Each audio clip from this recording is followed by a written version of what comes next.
trapped in a spiteful DM's world-building project.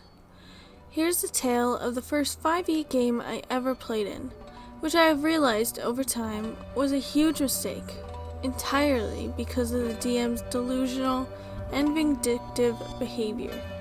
Much love, players. I miss y'all so much. We'll call the DM just D.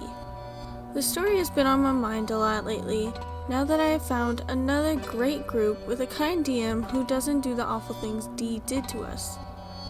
I entered the game in late April 2020 with several other players, joining an existing small party at level 6 to 7. We played on Sunday afternoons on Roll20 for up to 7 hours.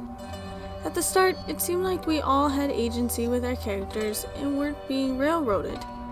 These conditions would not last.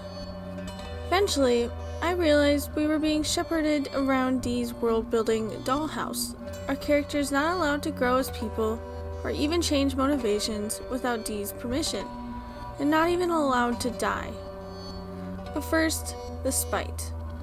The red flags begun with our Sorlock L. After about 6 sessions, ending in a successful but dangerous dungeon run, I found out that D ran another game on Saturdays, in which 2 of our players participated.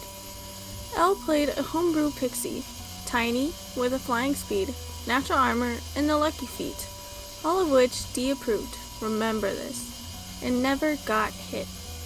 The reason I found out about this game was because D began venting their anger to me in private, making it clear that this player was on their crap list. And instead of talking to them and resolving the problems like an adult, D punished L's Sorlock for what their pixie did in another game. L's Sorlock started getting demeaned constantly. Every time they failed a roll, D would describe them falling into the mud or stepping in cow dung, and they would not permit prestidigitation to clean all of the person's clothes, because that's not how it was worded, even on multiple castings.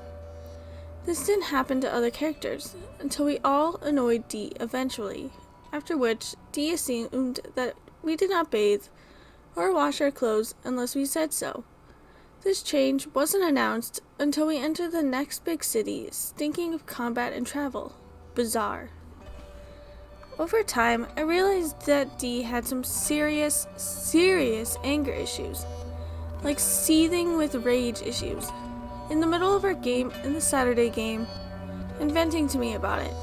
They would continue to vent until I ended up as their next target. I made the mistake of inviting D to my PBTA game, Heroines of the First Age, where they established the characters was an amnesic golem who had hundreds of semi-evil golem copies, acting as military guards in another country. She only had her rifle and standard-issued scarf to her name. Cool premise, right? Well, it didn't work well in practice, since D refused to read the rulebook for the system or keep track of their own abilities. At the start of the second-to-last PBTA game in December 2020, I somehow set off D's temper by taking one of their jokes seriously, apparently on the same day their father passed away, which I was not aware of. Instead of stepping out or discussing the problem with me, like usual, D continued to play in the session, where we would be meeting D's character's creator, basically, her dad. We met him, had a short scene, and left. I still thought things were fine. Mid-session, D asked me if they could spend XP on a new ability, claiming they had forgotten to do so before the game started. Obviously, a lie in retrospect. I allowed it, still not aware this was a bad day for them. When the time came to stop an assassination attempt by one of her evil golem clones, she instead announced her new power to the table, added up her modifiers, turned her weapon on herself, and committed suicide, claiming I was forcing her character to kill their own dad. He wasn't even involved with the assassination plot or this scene. After which, D left the game and refused to say a word to me until the 5e game the next day. This instantly caused a traumatic episode with at least one player, and definitely for me. It ruined my emotional state for a good few weeks, and completely destroyed the PBTA game and playgroup. Dee never apologized to anyone for it, instead putting the blame on me. When I tried to discuss the incident before Dee's 5e game, they refused, putting me in a bad position and forcing me to step out of the game for the week so that I could process what happened. The exact same thing Dee should have done. After this, the character in Dee's game began receiving the degradation. If I rolled low on perception check, my character would get bird crap in her eyes, and Dee would mock me for even trying to roll perception with a -3 wisdom modifier, as though my character should never look at or listen to anything. After I made it clear that I was still going to make perception checks, I was further punished when Dee started making all of my vastly superior investigation checks into perception checks instead, even if I specifically wanted to investigate, look for clues, or make deductions. But I was too invested in Dee's game to quit, like an idiot, because Dee was a very charismatic individual, who really was a skilled 5e DM.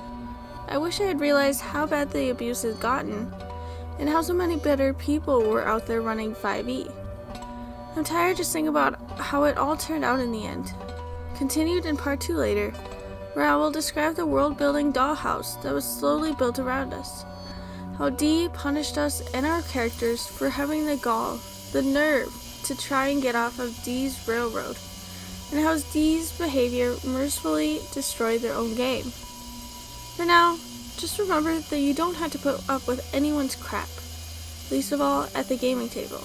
And if someone doesn't want to take your concerns seriously, or takes out their negative emotion feelings on you, I guarantee there's a DM or group out there who will treat you better. Keep it real. Okay, first off, I just want to say that it's okay to vent to someone about their anger. It's okay. However, it is not okay to punish Elle's character in this campaign because of what Elle's character did in another one. If Dee had a problem, the first thing that should have been done is a small talking with Elle. Tell Elle exactly what had bothered them. If they don't let it out and talk it out, it'll become much bigger to the point of exploding. The fact that Dee allowed themselves to get to the point of anger and become punishing characters for it, it means there are likely underlying problems. We don't know if there truly are, but that's just a guess I have. It may have absolutely nothing to do with the people and their characters, but more on how their life is going, and so they are throwing it at everyone else. That doesn't mean that it's okay for Dee to do any of this, but maybe Dee needs a friend. It was good for the OP to get out when they did. They would have likely continued to be punished for things until the point where the OP would have broken too. There is a part 2 to this, so there will be another episode. And just a side note, let me know if you all like the idea of having episodes each week for specific OPs that have multiple stories of the same person, or something similar to Cornelius where they will be put into the same video. Or I can do both. It just is up to everyone else and what you would all prefer. Now I hope to see you next time at Lisa's Dungeon. Have a good day. Goodbye.